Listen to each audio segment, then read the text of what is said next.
Hello, this is Ann-Kate Sullivan, and I'm the founder of the Intuitive Roundtable. And I'm here with my colleagues, the other intuitives that sit around the roundtable. We are all light workers. And today, what we'd like to share is actually how we read, how we tune into the wisdom field, how we rend the veils. And I think of it as acting as for myself, and everyone's going to be different here, which will be the fun part, as acting almost like a high priestess who just opens the veils to the other worlds. And from that place, I move from the state of the ego, the persona, and I'm tapping into the other worlds. Another, I also work with specific guides. So depending on the way I'm reading, a different guide might come through. But my three predominant guides for a very long time have been Pallas Athena, who's a writer, and she's very organized and strategic. I work with Sophia, who's a goddess of wisdom, and she really is probably the one that really helps us inquire into the other worlds, and Bridget, who brings in the Celtic realms. So there's a way to work with guides that is not personified. So if people don't want to work with personifications, that's fine with me too, because behind that archetype is a greater field. And so we're tapping into these realms. And for me, when I have a face, it's easier to understand those realms. So when I read, if I want to understand something about timing of events, like when I want to move, or should I do this job, or something practical, rational, I'll probably pull an astrology chart because I can see that, oh yes, maybe I should sell my house, but it might be in 3 years from now, or it might be now, right? So I can see that, if we look at the movement of the spheres, you can see how the stars are singing.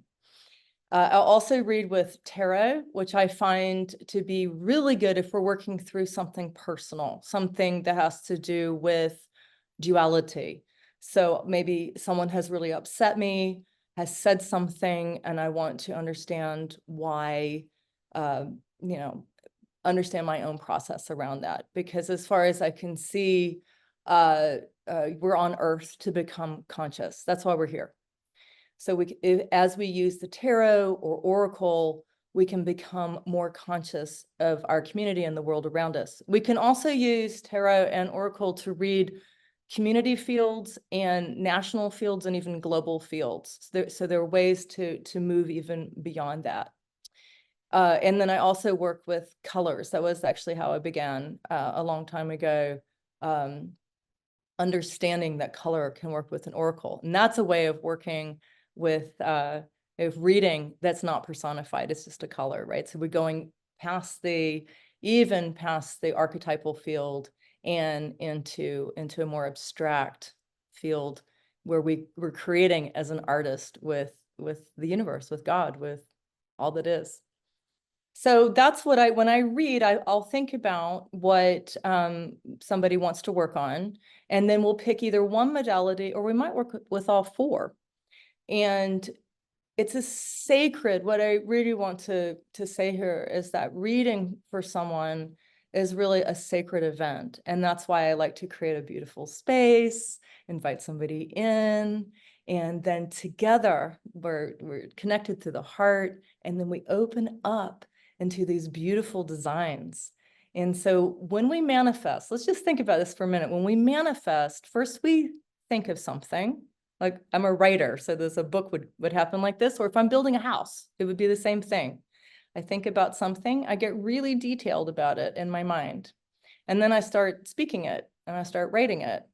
So it goes from the world of the imagination into, now we're moving into the world of now it's becoming something, and then we act on it. We build the library, we actually do the book. And so we have moved in. Now, if you add reading with that, if you add astrology, or if you add the wisdom field into that, we know the timing on building and manifesting and creating. And so that can be a huge shift from efforting and trying to make, instead of just allowing the creative energies of the universe to function through you. So that's my predominant focus, is working with the wisdom field, and love to read with people, love for you to help you see your own sacred design and help you with your own projects. So now we'll move to Joanna. I got so many downloads as you were sharing how you read that helped me better understand how I read. And also I feel that as we've been coming together at the Intuitive Roundtable, it is very much, it's evolving how I'm reading, how I'm doing things. I feel that part of the energy of tarot word for me has birthed through the Intuitive Roundtable. So I'm very, very, very grateful for that.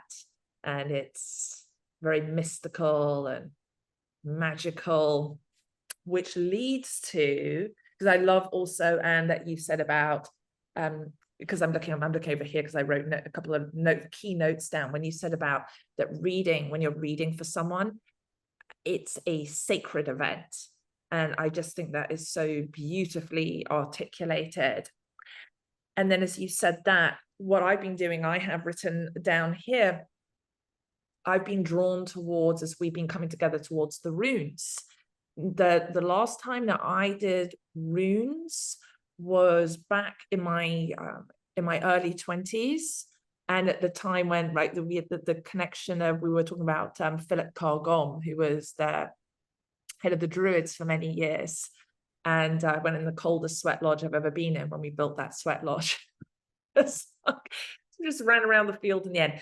But that was the last time that I had gone through experiencing connecting with other druids and doing rune reading. So now it's like I've just been pulled into that. So that is becoming a core focus for me. And I think that when one is reading, this idea of, well, how do I read right? Like, what's the right way to do things? It really is trusting that process of having these certain guideposts, but just allowing as well that innate wisdom to download and to come forth from within one.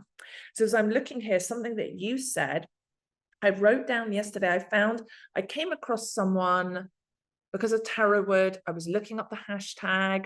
I then came across someone called, I think on Instagram, who used the hashtag esoteric wings, who is based out in Ukraine, who carves these rune fields. A rune field is a rune casting table. And so I started to draw down.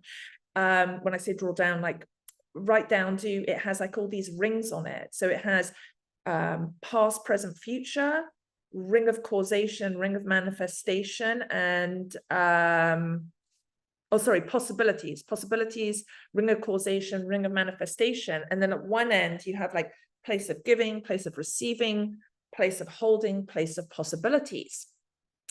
When I look at these circles, and when one has a question to ask, I went, oh, it's the table within the table within the table. You know, here we are as an Intuitive Roundtable. And so I see this idea of the runes of where we're going through these different tables, and these different tables that are connected. And I feel like this idea of community, or the idea of community, is communing from going from, in the runes, the idea of the self and knowing the self, and then choices. There is a time when we are meant to choose, we're meant to make decisions, and other times when we need to just allow and be in that energy of holding, that then I suppose sort of creates it then reveals the possibilities, instead of like sort of what you're saying about pushing for certain outcomes, things to happen. So that is something that is unfolding for me, where I look at the different modalities of the ways of rune casting, the rune field, rune reading, and then what I say my downloads I'm getting with that, and then also the tarot as well, where I just love your elemental tarot. That is my #1 tarot of choice. So I feel like what's happening for me is I'm using both. I'm using your elemental tarot combined with the runes, and it's just incredible. Like, I'm finding how things are manifesting, and I just can't wait to see more of how the reading process evolves. But yes, ultimately, for me, doing a reading is to be able to help someone tap into their innate wisdom, to their divine self, and really find truth within them that leads to fulfillment, so that they're living life on their terms, not in terms of, again, you know, when you said before, I think it was like you were saying about, you know, what other people think of me is none of my business. It's like, yeah, it's coming back to the self in a non-ego driven way, but in a way that is divine. Thank you.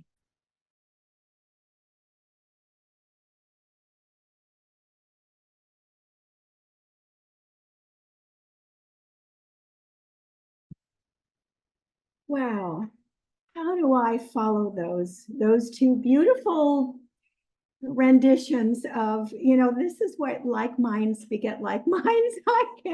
I have to say, oh my God, you know, tapping into the wisdom field, you know, the first bottle, and you know, Anne talking about Sophia, my first bottle was Sophia. And this is all part of tapping into the ancient wisdom. And you know, you're both talking about, you and Joanna talking about community. And the first thing is reading and strengthening for ourselves. We're the foundation of all things. And we can wish for peace on this planet, but unless we have peace inside, unless we're following our guidance and we're in alignment, we will not have it. Therefore, it cannot exist outside of us, because there is no way to create it. And so Anne was my second color metaphysics teacher. I just love her, and we really went into it right off the bat.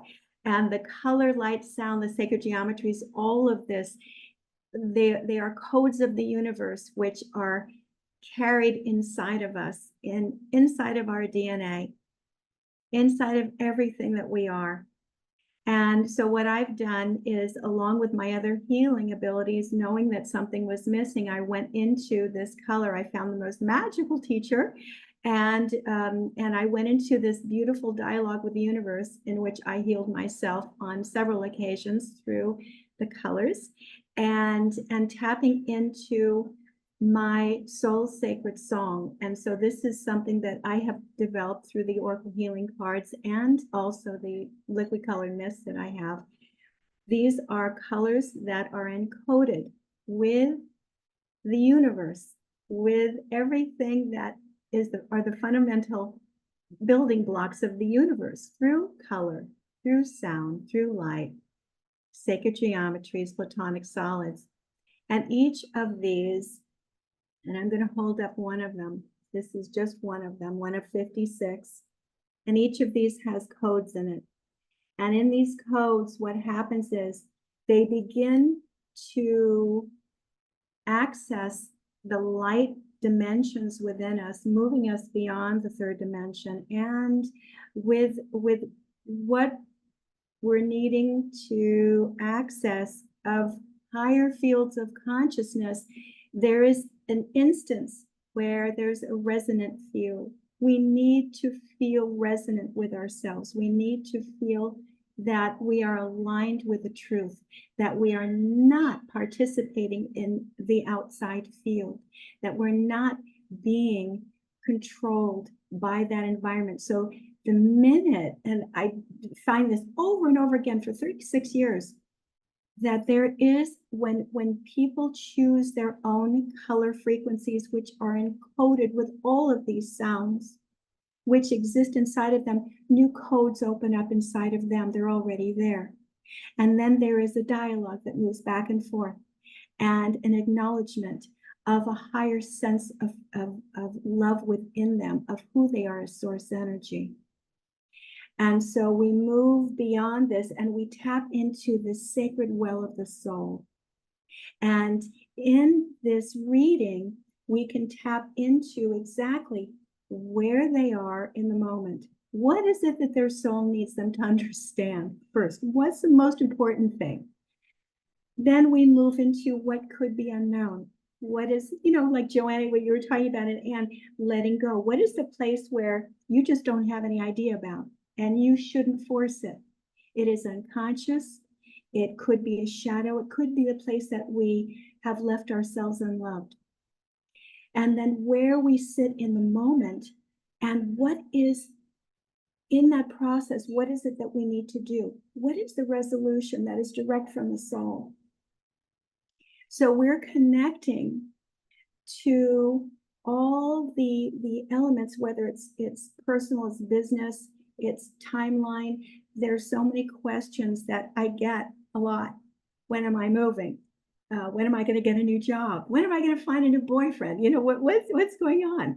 And what happens is that if it's time for something to occur, it will show up.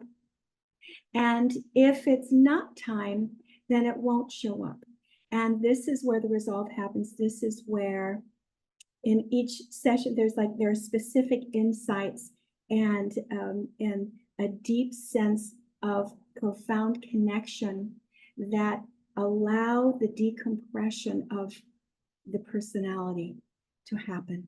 And people feel peaceful, harmonized, rebirthed in many, many, many cases, and feel so much lighter. So my purpose is to first and foremost connect people through the vibration of love, through into their vibrational blueprint, into their soul's sacred well of beingness.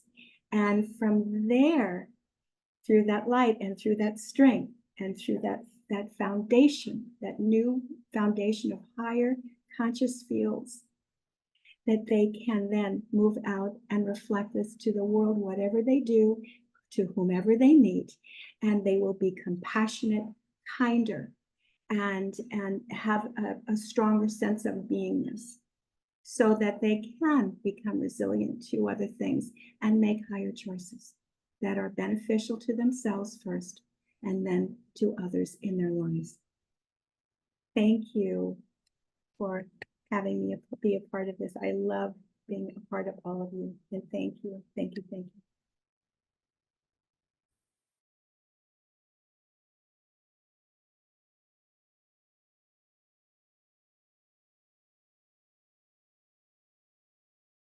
Amber Sibley, would you like to go next? Oh, my turn. Thank you. Yes. Sorry, I thought it was Shalini next. Yeah. Oh God, I'm just so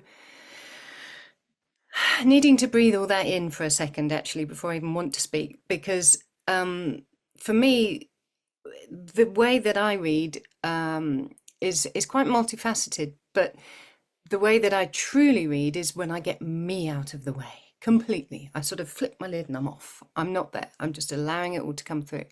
And I guess primarily what I read with is symbols, and they're symbols in nature, but they're symbols that sort of appear from the quantum field, I guess, but they appear within the space between me and the person that I'm reading. Sometimes, because my history is as a professional makeup artist, sometimes I very often see them literally on the skin. And sometimes I used to even paint them on the skin and paint these symbols before I describe them. But now it's more of, I don't need to be in physicality with somebody. I can do it even with Zoom or whatever. But it's allowing that symbolism and that kind of deeper meaning that the body, or rather the consciousness, wants to emit to be realized, to be made real, to be seen, sort of thing. And so I sort of back it up with some new cards that I've made recently with all nature images, nature codes, and, you know, like illumination, this one, for example. If the person wants to actually have me pull the cards, that's how I use those. But I go deeper with the whole experience Anne's also one of my colour teachers, my only colour teacher actually, for many, many years back. And I've always sort of intuitively understood colour, but the method and the how to use it, because it is such a universal language, that's sort of what deepens the experience for the person. So I get somebody sitting down, total stranger, years back, at a Mind Body Spirit Festival, whatever, and they pick the colors, so it's their choice, so it's empowering them. I don't ask any questions, they pick them, and then I doodle, as it were. I paint them, and what looks like something to me, because I see the meaning in the symbols and the shapes and the, it's quite hard to describe it actually, but I basically see stuff in it that you wouldn't be obvious to anyone else. Let me give you one example. There was a lady sat down, the colours that she picked, the particular turquoise that she used. I tend not to do too much in as much of time as you girls are saying. I'm a little bit looser with the time scale, because I kind of feel that the person, because I don't know astrology and I don't, do it that way. I know that the person has the ability to have free will to make something happen sooner. If I say it's going to be in 3 months, they could maybe make it sooner. But anyway, this particular lady, the colour she picked was turquoise. I did a little squiggly thing with the paint just on this area here, and it very much looked like a dolphin to me. Wouldn't have to you, but to me it looked like a dolphin. And I was thinking, okay, dolphin, but I didn't go to Hawaii. For some reason my mind went to Greece, and I said, well, for what it's worth, in conjunction with the other shapes and symbols and colours, the actual sort of path for you would be, it would be beneficial to you to kind of connect with that energy, the bright blue sky and the white buildings and that whole vibe. Anyway, this lady promptly burst into tears and said, oh, that's why I sat down for a reading, because I'd been asked to have a job in Greece and I didn't know whether to take it or not. So how that works exactly, I don't know, but I've learned to trust it over the last 20 years, and to the point where I don't need to paint the person anymore. I sort of mentally paint them, and I use these cards as well. And I really just think that what I'm doing, I'm clairaudient in as much as if I don't convey what is meant to be said, it just gets louder and louder and louder. So I have to convey it, and I've learned to trust that as well. But my objective really is to just get people to step into the limelight of their own life, where they are not from an ego perspective, but like as you've all said, from a proper, true, authentic standpoint, where they can actually see themselves for who they really are. And however the reading happens, it's quite bespoke sometimes per person. It's about allowing them to step into their true alignment of their own connection to source. So it may be a simple answer about a job, or it may be something completely more nebulous. It depends on the person who's asking, and it depends on how it unfolds. But yeah, I guess I read symbols and metaphors and colour. So thank you, that's me. So much has been said that really encompasses what I do, and so many beautiful things I heard from all of you. So where do I start? Okay, before doing readings, I was actually doing healings. And I never thought in my life I would do reading, not for a second, ever. But then I found myself, because we were printing sets of cards for some of my friends, doing a course, and then information just started to come through for me. I would just look at the cards and this old story would just unfold. And so that's where this journey about reading for people started. And somehow I was keeping it on the side, in the sense that I kept feeling that the healing and meditation was a lot more what I wanted to go for, but this reading kept coming back stronger and stronger and stronger. And now that's what I do all the time. Yeah, I still do the meditation, but I just gave up the healing. And I feel that through the reading, the healing happens. And it's about really empowering others to connect to their soul and to see through the reading how each situation in lives is a blessing. Though sometimes it's really difficult to accept that, but how every situation is a teaching, is a learning, and is really there to open us more and more to the unconditional love that we are. So what I use is, I know things, and for me, the activation comes through the tarot, through the cards. And so through the cards, it just happens in different ways. Sometimes the whole display, the whole reading becomes like this painting where all the colors, they becomes really alive and they have really a strong transmission. Other times there are the symbols which within each card, which are also speaking very loudly. And then sometime while I shuffle, this whole information starts to come through because I just see cards through the shuffling itself, and the initial opening of the reading comes. So I love it. I love it, and I have so much fun because I feel that actually the cards are very alive, and they are like they are a way for the information within the wisdom field, the love field, to just speak through and just communicate with me. So it's like having a partner just doing the reading with me. So what else to say? I forgot even to put, to look at the time, but I am noticing that a lot of people at the moment, they come and they just start and they go, oh, I'm so lost. I'm so lost. And actually, they're not really lost. They think that they're lost, but what's really happening is that there is this strong evolution that is happening, this shift in consciousness that is happening, that reading is really what people need, because they start to realize that this feeling lost is actually this awakening that is taking them in a different direction. And because they never dare to go in a different direction that is not the usual 9-to-5 life, they're like, oh my God, what's going on? But if and then they give me the cards, I just let them shuffle and I let them pick the cards. So it's their own story. It's not my story that I shuffle and I pull for them. It's like, you are telling me this. I'm just the interpreter of your own story that you are telling me. So, so they have to take responsibility about where their soul, the spirit is pulling them towards. And it can get really fun. And also it becomes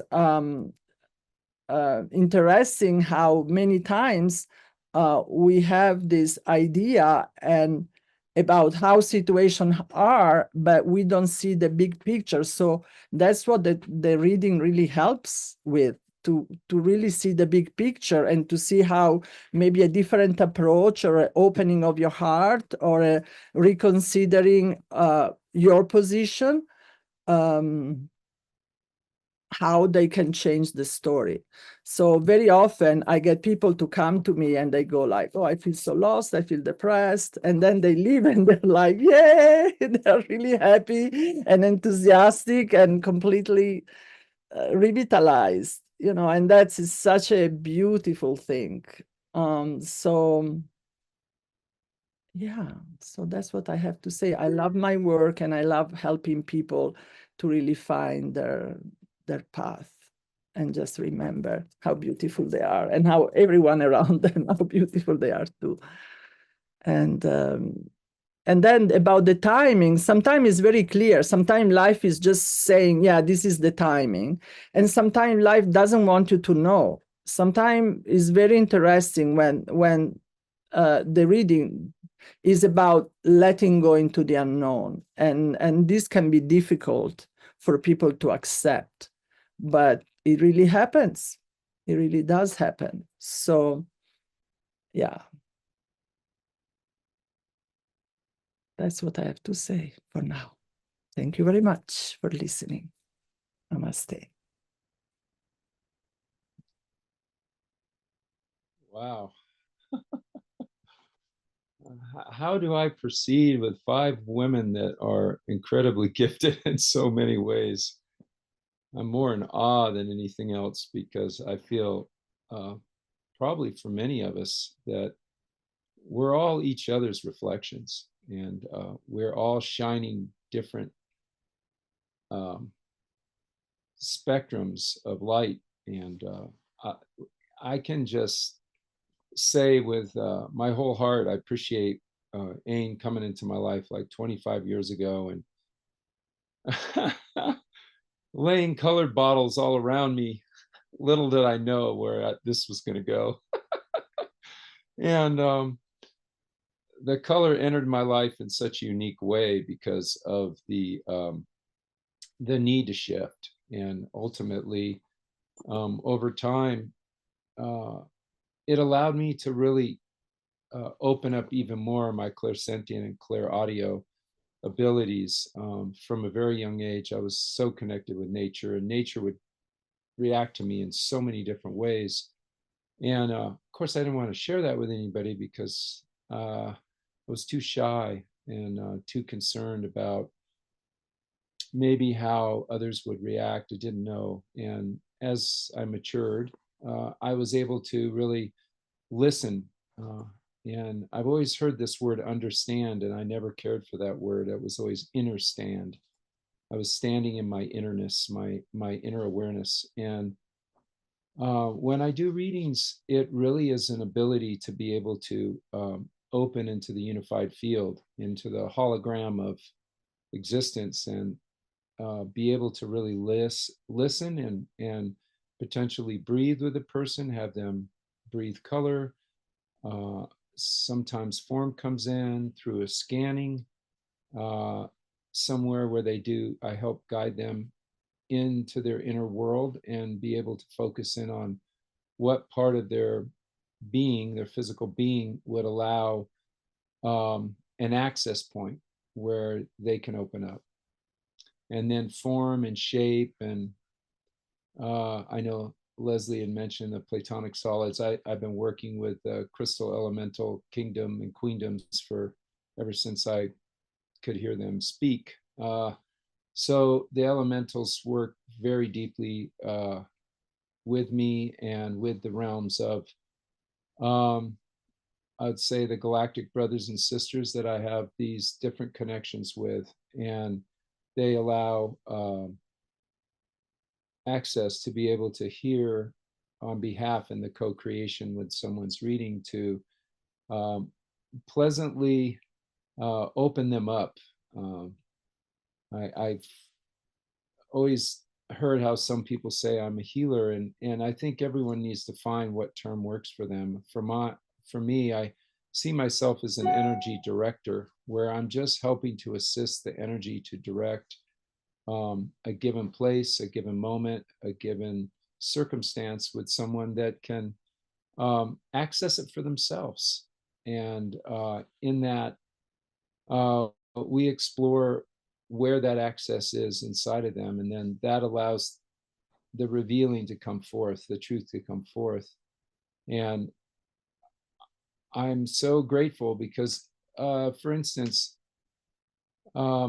when I'm challenged with something, I have an astrology reading or I have a card reading, and it allows me access. So I find that these cards have an access point, and it can really truly help one person. So I think each one of these women here have that ability to really tune in using the cards and using these access points.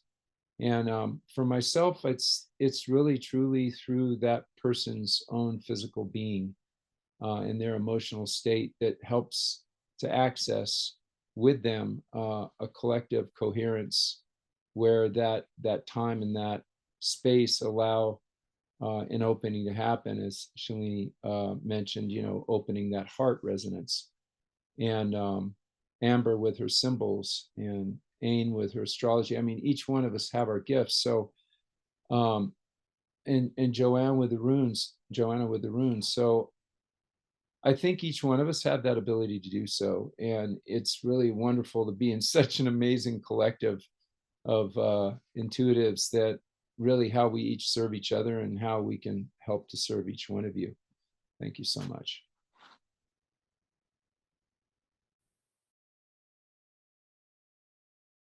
That was beautiful from every single person. And I hope everyone listening maybe got something from that. And when you go to open your deck of cards or tap in, or your oracles or your astrology chart or your colors, think about all the new ways that you can tap in, and that it's okay. It's okay to be intuitive. It's okay to develop your clairaudience, your clairvoyance, your clairsentience. And actually, if we are really heading into a spiritual renaissance, which I think we are, we're going to need to learn these skills. So having said that, we're going to go into part 2, and I'm going to say part 2 again, because we're going to move into what it is to do a reading. And so each of us just have picked some, using our form, whatever that is. We have pulled some cards or something, and some runes or some Ogham, or we're just going to tap in, and we're going to rend that veil. So we're standing in the source. So what, usually when we get ready to do our intuitive table tune in, I just sit really quietly and listen to the field. And what is it that the field wants to bring forward? So we're listening to the roundtable field right now. And what came up yesterday when I tuned in was, what would it be like if we lived in connection to source all the time? I mean, we're not trained that in our culture, right? So we're trained to disconnect, actually. But what would happen if we did stay attuned to source? And so we developed our direct knowing. And as we develop as a humanity, as a species, that's probably where we're going to be heading. So it's a good thing to tap into. It's now we're doing reading a little bit differently, because this isn't about a personal thing. This is about a collective. This is a collective question. So when we tap into that, we might also consider what the challenges are to that, and what happens as that shift starts to happen and we start to move into a culture of life. First of all, we'll see. I'm going to go into my reading in a minute, but one thing I'll just put here is a culture of life includes the feminine principle.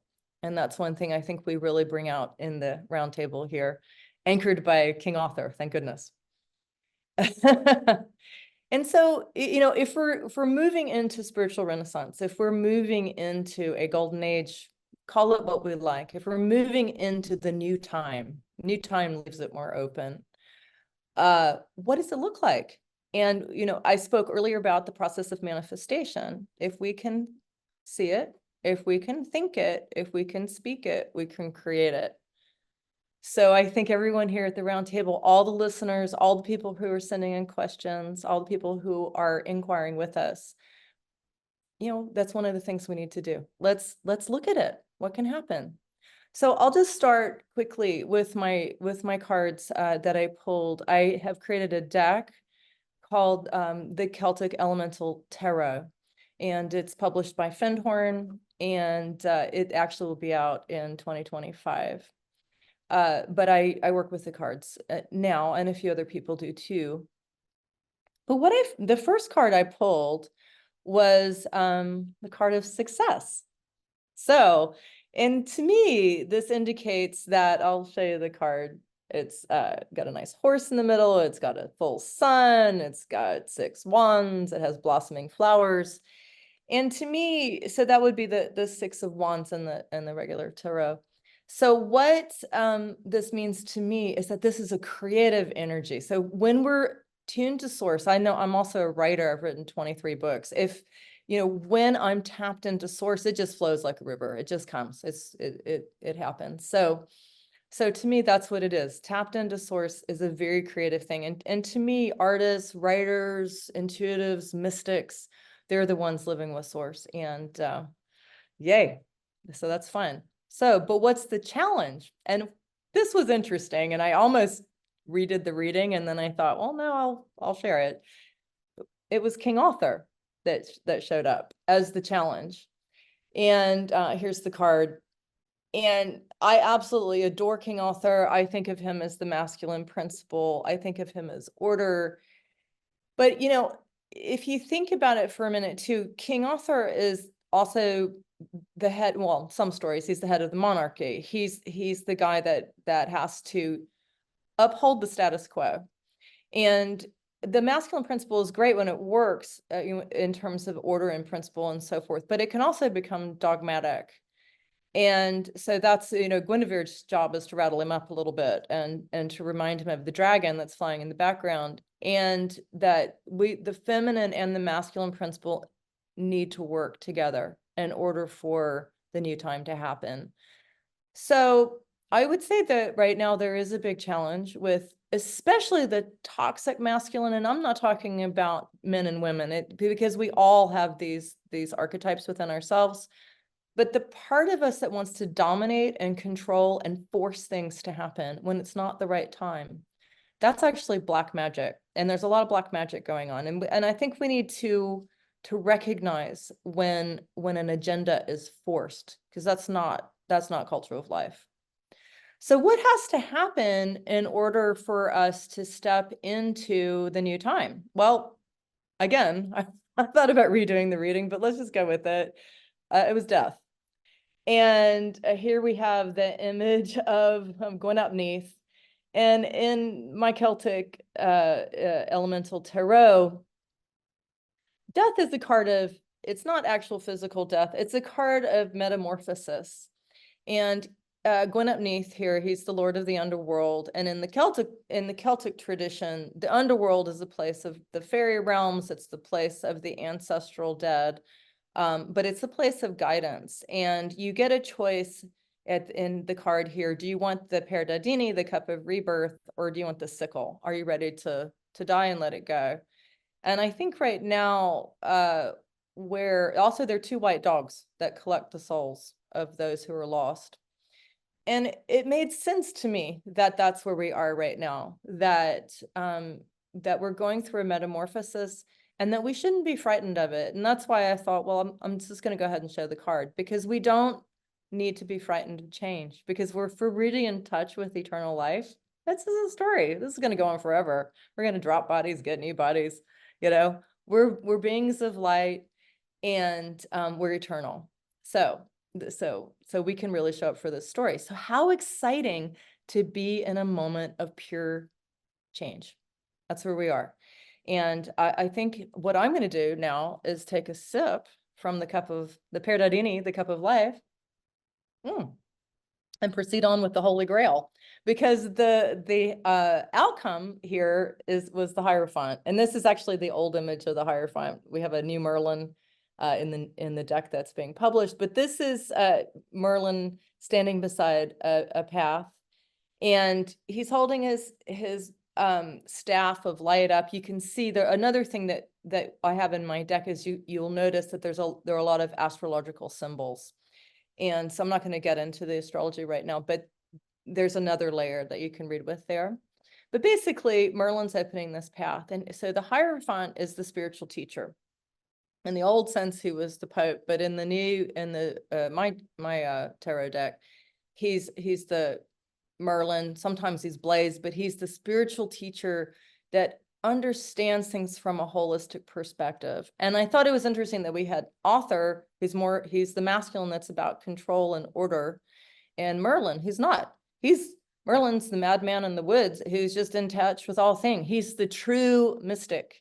And I think as we step into the new time, if we can pull forward the mystical aspect of ourselves that understands that we live in a holographic universe and that many, many things are going on. And if we can listen to the songs of the stars, I mean, you can just lay out sometime in the grass and just look up at the nighttime sky and listen to the universal rhythms and songs that we're bathed in all the time. There is a celestial movement. And when we start to move with that, then we know how to blossom into the new earth. So that's my read. Take it away, Joanna. Wow. And I feel the reading I have here, really it's when we get confirmations, you know, they talk about like sometimes something 3 times Kotodama. So I am wondering if, as we progress around the circle of the intuitive roundtable, that I would imagine someone else is going to say something, because I heard you say a couple of times, well, I maybe didn't want to go ahead and say this, but I'm going to go with it anyway. So I had picked runes, and then also from your Celtic Elemental Tarot, Celtic, depending whether you say American or English, right? And you know, initially, and then you were just saying about the chalice, and you know, this was the one I showed you initially, like initially before we even started, was the 4 of water. But what I want to go to is then I was picking cards afterwards for what is like, where are we at, and then what's coming in. So I like, to me, I feel like with the 4 of water, if I'm putting it from the perspective of the runic field, this is where I like what the spirit is showing me at the moment, is the merging of the connection between the runes and the tarot and the rune, these different sort of tools coming together, is there was like, it's like it's gone. It'll come right back. I'm going to come back to it with from within the chalice. So I'm just going to have to come back to that, because it was like off it went. But you talked about Arthur. I got here was King of, it's going in and out here. I have to hold it like this. Doesn't want to come through. See, this is what you're talking about, the holograph going through the realms. So I got the King of Air. I got Arthur as well. That's, I was like, oh my gosh, I can't believe that came up, but it was in the reverse. I think a lot of the time what happens with whether it's tarot cards or runes and it comes up in a reverse position, people are like, oh my gosh, it's a negative. And I liked also before what Shalini had talked about, is that, you know, sometimes when we get what we're meant to experience in life in some capacity, and maybe we think, oh, it's a negative, but it's always being able to see what is the positive lesson in this. And so I'm just going to share a couple of these things, and I'm going to like bring it all together in a cohesive message. When you then went on to show the death card, I got here, let's see if I can bring it into that right spot. In reverse, I got the devil here. And I felt like the message I got here was, because again, this is in reverse as well. And you talked about the sickle to cut the chains. That's what I wrote, actually, the sickle to cut the chains. You talked about the sickle, or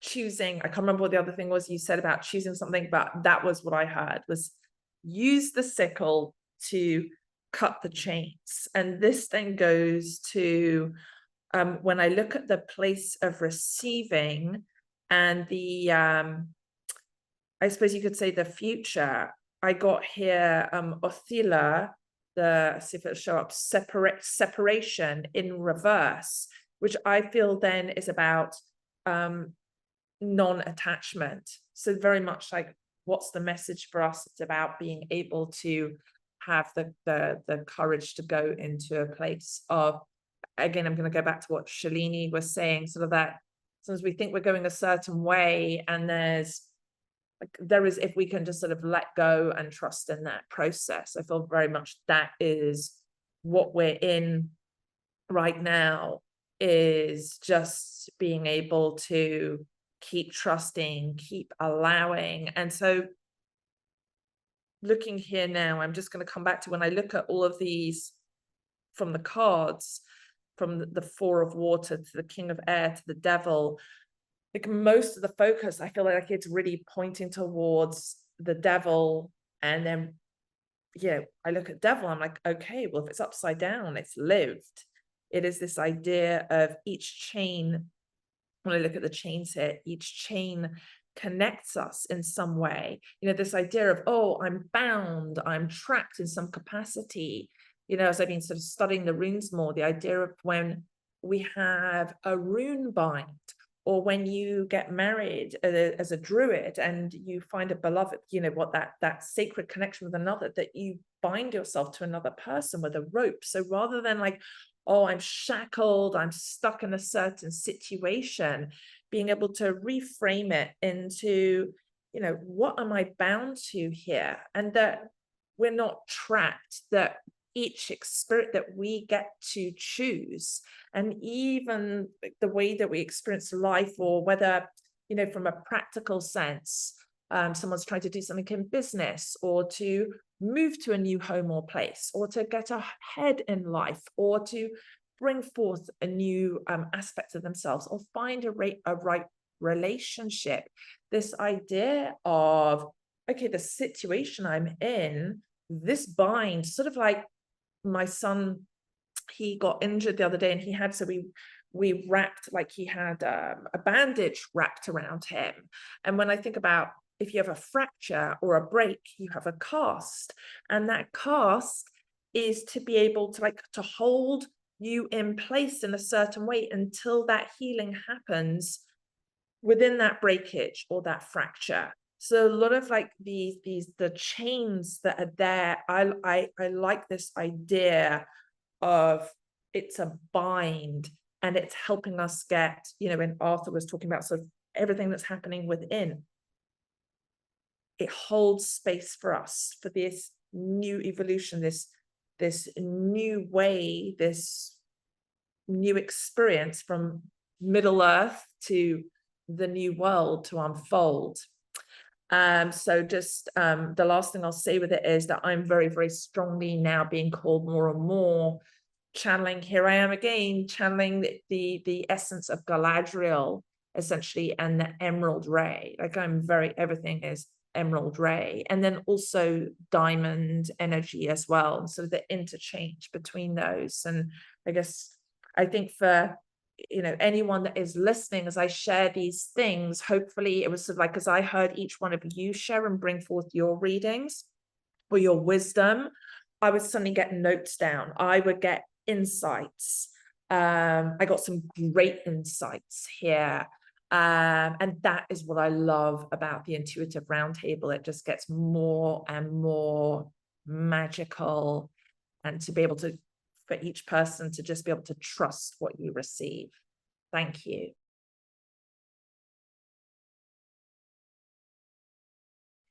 You are absolutely right. The chalice, the golden chalice of the Intuitive Roundtable is filling up. It's incredible, because we are just flowing with more light, more expansiveness, more potential. It's just happening, and this is amazing. And it's so funny, because you talked about the Emerald Ray, Joanna, and you talked about change and death. Well, so and here we go. The first oracle that came up was Pan, and now these are energy.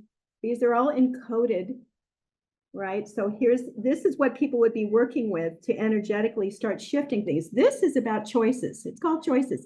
And you see, you have Pan, he's sitting on this log, and he's got sparkles flying at him. He's like, hey, you know, you have one woman who's pregnant, another one had his baby, and a girl sitting below his hoofs going, I love this guy. And what he's saying is, I'm really cute, and I'm just being me, and I am not taking responsibility for anything else. If people are not happy with their choices, they need to change them. And this is what's happening on the planet. We have to change. So we're looking into the eye of change. This is the eye of change. And going deeper, deeper, deeper into the elements, into the coatings, into that which is within us. So it triggers things. So I can actually set this up on an altar and say, okay, I'm sending this out to humanity, because it's an open portal of light. I actually do healing work on the body without even touching people using these. And so this is the magical wand, so to speak, that says, all right, we're right in the middle of green. Open up the heart. There's change happening. Be open to the change. Be open to letting things go, letting things die. Part of yourself that you don't need anymore, because those are the things that are binding you to the past. And if we're meant to create a new future, We can't do it with one of our feet chained. It's not going to happen. We're not going to fly. So this is the first oracle that came up. So this is the most important thing that has been bridging through, saying, okay, it's about change of heart, going into the higher fields of consciousness in the heart, heal again.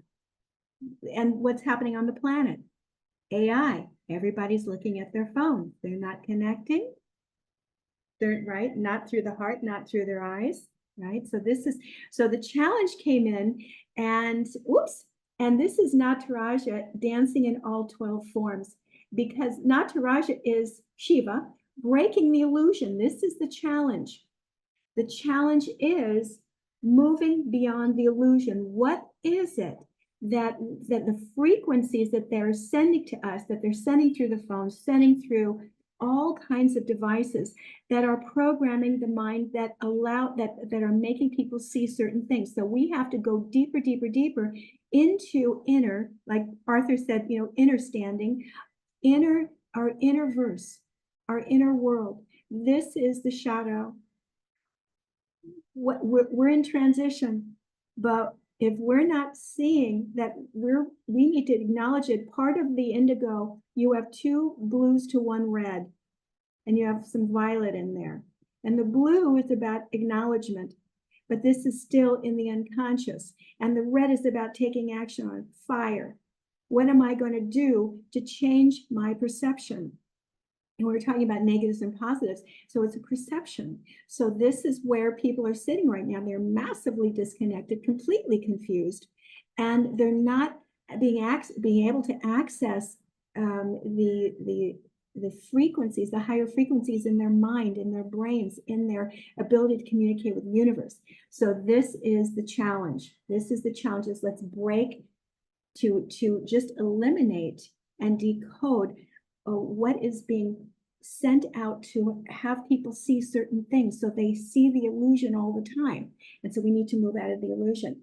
What I love is this is called cosmic soul group relationships. And this is what's happening, is there is such a deep sense. And this is when this world of ours, how we create it, is through connection. It is through aligning with our hearts, and then aligning with the hearts of others, because I am you, you are me. Whatever I do to myself, I do to you. Whatever you do to me. And I just love this. This is such a connection of between the stars and our hearts. Look at the pink light. So this is also within the cerulean rays. You have the grief, you have the sadness, you have all those things that are being let go of, because now, as we had in the green, making choices, making higher choices. I choose to be more awakened to my heart, to joy, to a world of creatives. I'm a creative. I can create anything I want. I have infinite possibilities. And these days, it is taking a tribe. We need to connect to communities globally and locally. We need to be with each other. We need to support each other. This is all part of that change. What is to come for that change? We've got to be present with each other and lend that support. If somebody calls and said, hey, I'm having a problem with this, or I have a parent who is very sick. Can you help me? Can you send prayers? Can you do some of your light work? Can you do your healing work? Yes, absolutely.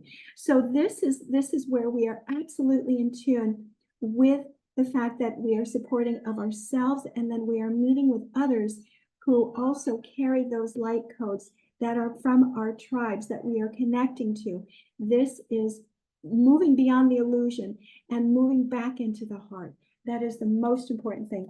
The last one, which is the resolution, and Anne, you said this, the divine feminine principle. Here she is. It's the awakening of the divine feminine. And Arthur, this is you on the bottom. You have a younger man and an older man, and they're in violet, iridescent, transparent bodies. And they are up, because this is violet, has to do with higher world, higher mind, higher consciousness. And so these men of higher consciousness who embodied in this world, and there are many, like Arthur, that support the women. They are upholding her and her yellow disc of sovereignty. She knows who she is.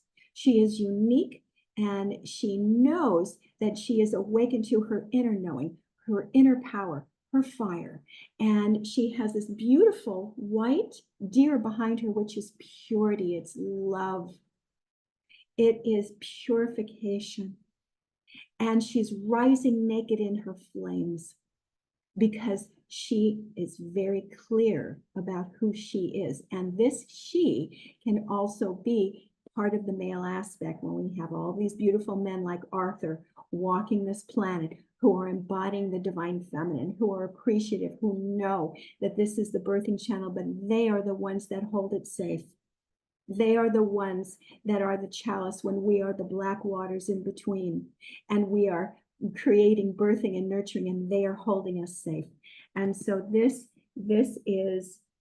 would be the energy that is going out dimensionally, and the eye that we would look at where we wish to change this feminine inside of us, that we no longer work with the betrayal or closing, turning a blind eye, turning the other way, letting the toxic masculine take over and force things to happen. This is about really this. I mean, this is incredible. This is incredible to do this, to become more aligned with who we are as creator beings, as love. So this is the world that came out when I said, what is it? What is it that we see and move beyond the challenges? It is the change. It is the death. It is the rebirth. And it is the connect back into our hearts and alignment with our feminine side, which is kind, compassionate, loving, nurturing, and holds everybody safe, makes everybody feel joyful and expansive. So that's what came up for me. Thank you, everybody. And it's 11:56 on my thing. 11:11. Oh, thank you. Thank you. That was amazing. Thank you, all of you so far. Brilliant. So our question was, what would a world look like if it was in alignment with source? I mean, if the whole, can you imagine? I mean, can you, for starters, just imagine how amazing that would be if everybody was totally in alignment with source energy and doing exactly what they should be doing on purpose all day, every day. Anyway, while I was getting my cards ready, because I did this morning, I stayed at a friend's house and I just looked out the window because this wasn't intentional, but the universe gives you signs so easily if you're prepared to see them, if you have the eyes to see. And I don't mean us as readers, I mean all of us, if we all just take a moment to look kind of thing. So I looked out the window where I was kind of going, right, what does that mean? I'm contemplating that. Ooh, and smack in front of the window is this beautiful big apple tree. And this apple tree couldn't have had more apples on it if it tried. Literally every little branch had 1 million apples on it. And to me, that just means such abundance. So the answer to the question in one word would be, in my mind, would be abundance. We would all live fully abundantly, abundant in love, abundant in joy, abundant in resources and everything. It's got that. That was the first message I got from it. So then I had a bit of a shuffle with my nature codes, and I just did a simple issue action result, like a 1, 2, 3. And with the issue card, I got the ancient wisdom, which is the golden leaves that I've got here, look. And there's so many of them, and there's so many multiples and different layers of this, that it also includes the shadows. Can you see the shadows of the leaves as well? So to me, it's about this wonderful ancient wisdom is the main issue. We have this knowledge within us. There are shadow sides to it, shadow aspects to it, but essentially this wisdom and this knowledge is within all of us. And if we could all tap into that, then we would be living in a world with alignment to source the whole time, kind of thing. That's how I interpreted that one. Then on an action level, I got the card that to me represents hydration. So similar to Joe with the water, this is all about hydration. So it's little fern and the water there, but it's so sort of detailed, the actual texture of the water, because there were rain droplets on it and dew droplets and everything that was splashing into it, that it seems to be more of a cellular hydration. And that's on a detailed look at it. And we have the waters of the world, so many of them are getting polluted, but I think collectively we have the power to purify the water, and to purify the water therefore in and of our own water in ourselves.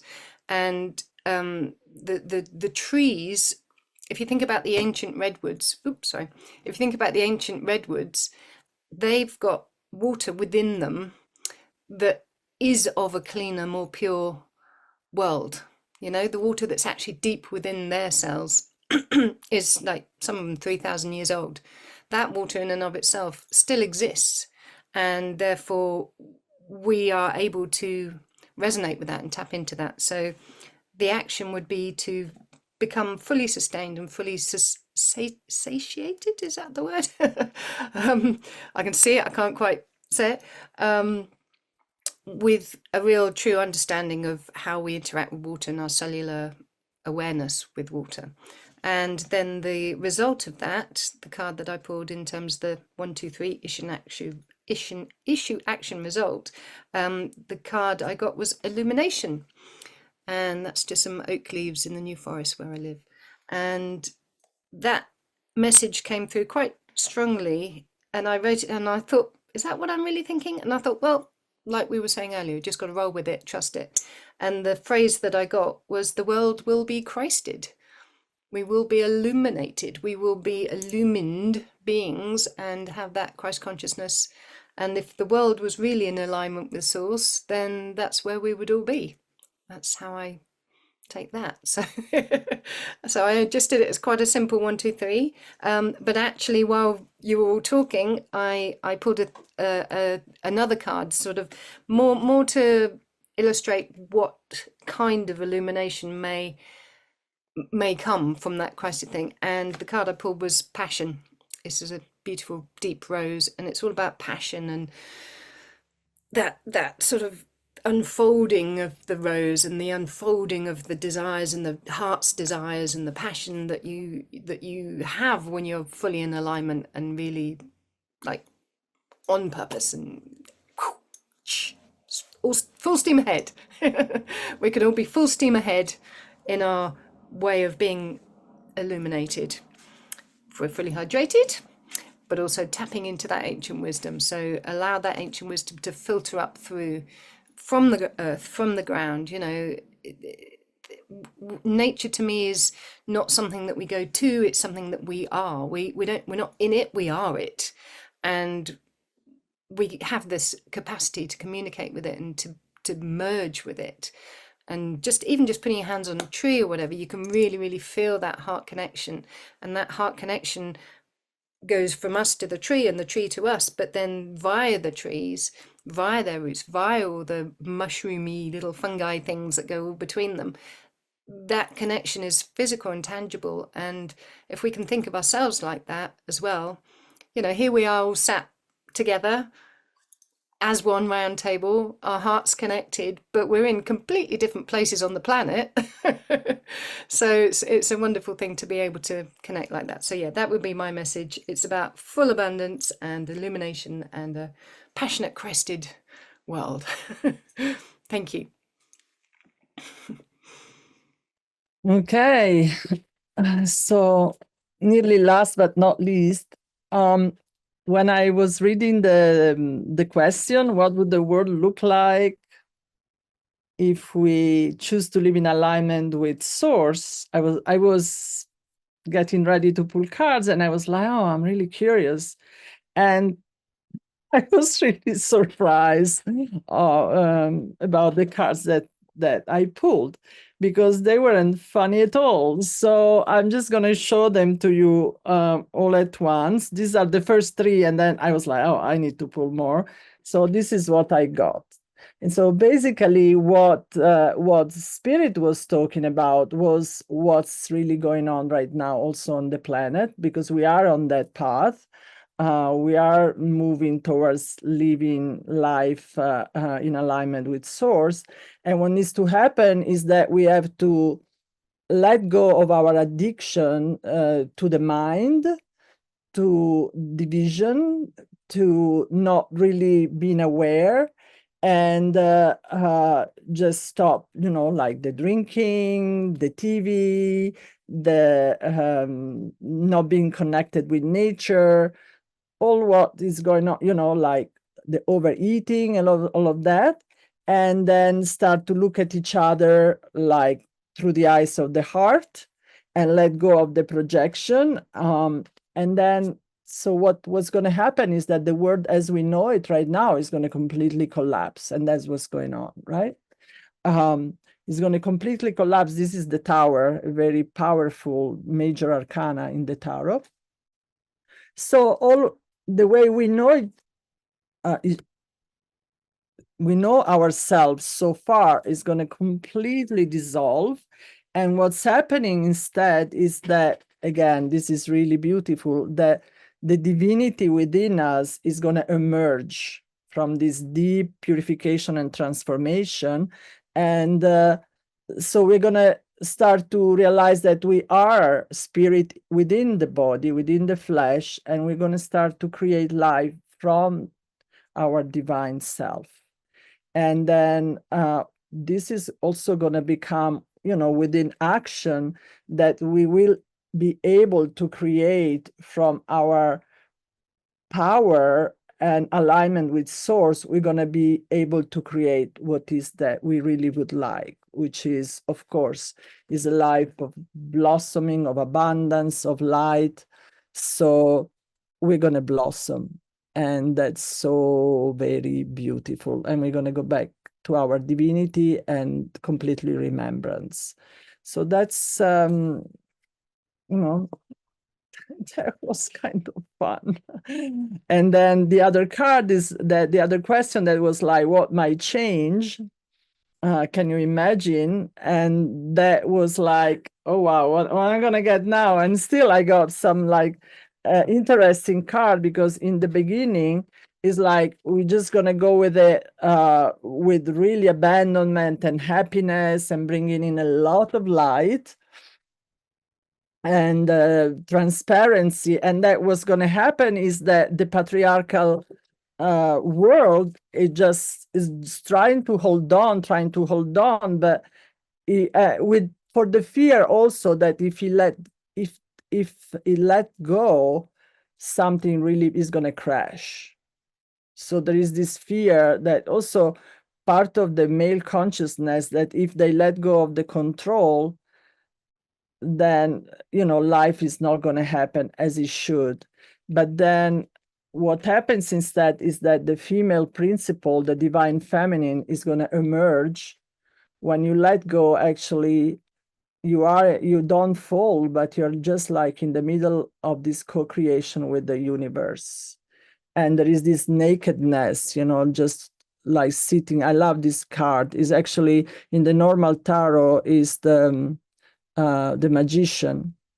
And I love it because she's sitting on this beautiful leaf in the middle of the universe, completely naked and completely at peace. And that's a perfect symbol for what you start to create life from the place of your own spirit and your soul and your love. There is no push. There is just a simply allowing what's meant to happen and allowing divinity to move through you.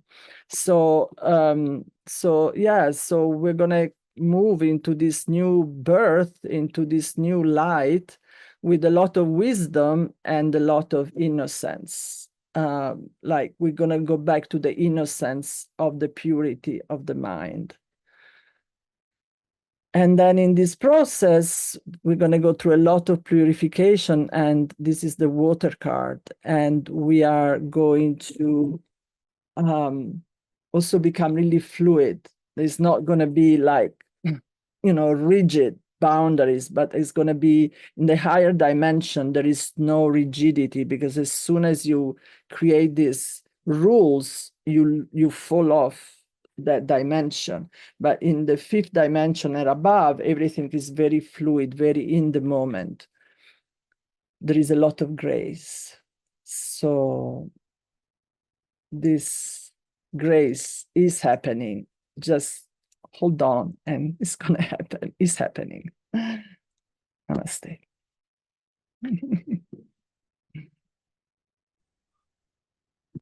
Wow.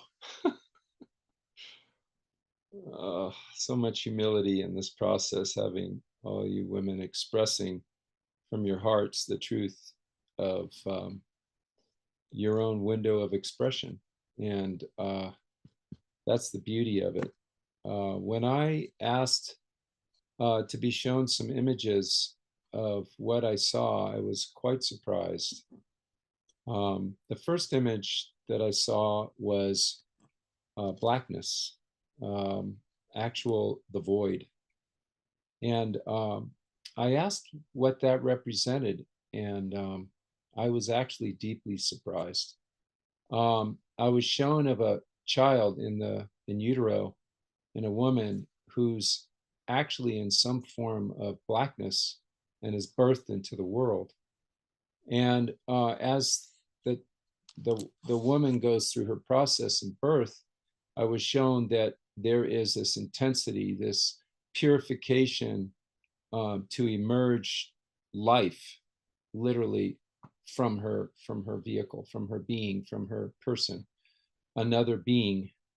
And I asked what that was meant by that, and said that really it is the feminine energy that's coming forth in order to birth a new life, literally birth a new life. We're talking in the collective consciousness. And I asked what the representation, what that might be, and I was shown rainbows, which was really interesting. And I had the opportunity to be an Earthstock, which was a group of many people from many parts of the world that came together a week ago. And there was literally 41 countries from around the world that did drum circles and transmitted it through live streaming, which was really an amazing expression by humanity. And I was shown this in this drum and these rainbows. And the next vision I asked for, well, how does that fit in how each person can be expressed in this rainbow or in this birthing of consciousness? How is that expressed on an individual level, which magnifies the field? And I was even more surprised at that. So I was asked to show a picture that I put one of my crystal blankets on, and I did an auric picture. This was about 2 weeks ago. And I hope you can see it on the camera, but this is not going to probably show very well there. If you look really closely, right in the center of my chest, you'll see actual forms coming off the auric field. I don't know if you can see that. But what I was being told was that we each have our own vibration, our own resonant field that creates a coherent mandala, a tuning fork, a human tuning fork that sends out this signal, this vibration, this rainbow, these colors, these forms, these shapes. And through the shadow, through this process, it actually is necessary, because when the shadow is present in oneself, when one is going through some deep transformational state and their light emerges, there's usually forms many times, some in dialogue with oneself or one's higher self or one's dream state, but many times it's done through what my mentor shared with me for many years, was It's done through dialogue. And these readings are a form of dialogue, of interaction, right, of human condition, that the reader is holding that frequency, that transmission for that person's divine state of being to emerge into a greater state of their pure essence of who they are. So that's what came forth. And in that collective, in that rainbow, in that radiance of each person's beacon of light that's transmitting their harmonics into the world, it then, those concentric circles of person after person after person, creates a field of a higher resonance, which thus allows us to radiate a higher level of evolution, a higher level of heart coherence, and a higher level of living and dancing in the light. And I'll share this one last thing, which I today is one of my most favorite moments of all time. I was on a sidewalk, this was many years ago, and I was talking to a neighbor, and she goes, "Well, what do you know about abundance?" And literally at that exact moment, there is a 4-year-old, oh, maybe 5, riding this big trike right on the sidewalk, right by us. And he stops and he turns around and he goes, "Abundance? What?" And he stands up and he goes, "I'll show you abundance." And yeah, so when we bring our joy, and we elevate our joy into the world, we raise that vibration. And I believe that that's what this intuitive roundtable is all about. Thank you so much. That was Love it. beautiful, everyone. Absolutely beautiful. Thank you so much, everyone's reading and sharing. And I hope everyone listening has questions and inquiries about what living in source would be like for you. And so we welcome inquiries. You can email us. And if you go into our website, which is intuitiveroundtables.com, you can send questions in, and then we can actually even do a reading for you. Or you can also connect with one of us and get your own reading. Or, you might even want to learn more about one of the modalities and dive in that way too. So thank you so much for being with us all the way to the end here, and we will continue on a monthly basis, and we hope that you'll continue to connect with us. So, okay, we're all connected to Source now, so may it be. Does everyone want to say a goodbye? Bye. Thank you. Thank you so much. This is always so much fun. It is so much fun. And it's bringing light, so much light out in ourselves and into the world. So I just, thank you. I'm so grateful for this experience, for all of you to be with a big family like you. Love it. Thank you, Anne. Thank you for creating this. Love it. You're welcome. Bye. Thank you. Bye, everybody. Much love, everyone. Golden sparkling hugs to you all. Bye-bye. Bye.